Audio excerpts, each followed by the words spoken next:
And continuing on the 1980s abductions that changed America forever, and we have here John Patrick Kerrigan. Now, not all the abductions in the 80s involved children. In fact, one of the most notable and mysterious kidnappings of the decade involved a Catholic priest. Father John Patrick Kerrigan was working for the church in Montana when he disappeared from the small town of Ronan, July 20th, 1984. Days later, police found his bloody clothes and his wallet full of cash, along with a mangled coat hanger. After another week, they came across his car. The interior was actually covered in blood. Cops knew Kerrigan had met an awful fate, but they weren't able to ever find his body. And there wasn't much else to go on. Then, an awful fate, detectives in Santa Fe, New Mexico called. 2 years earlier, a Catholic priest there named Father Ronaldo Rivera had gone missing. His vehicle, too, was found abandoned, and police found a mangled coat hanger at the scene.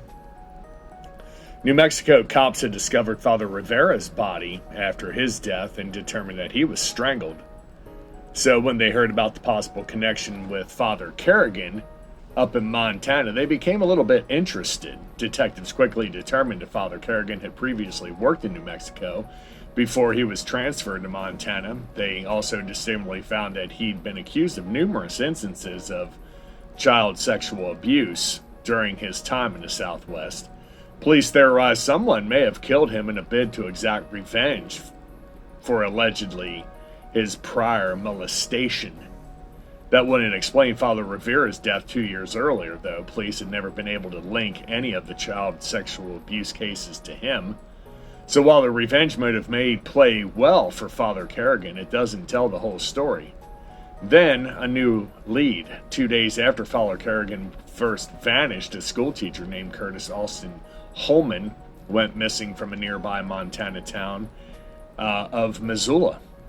At first, cops didn't connect the two cases, but after persistence by Holman's brother, police began to wonder if the two cases were actually connected. Holman's vehicle was found in a rural spot less than 40 miles from where Father Kerrigan was.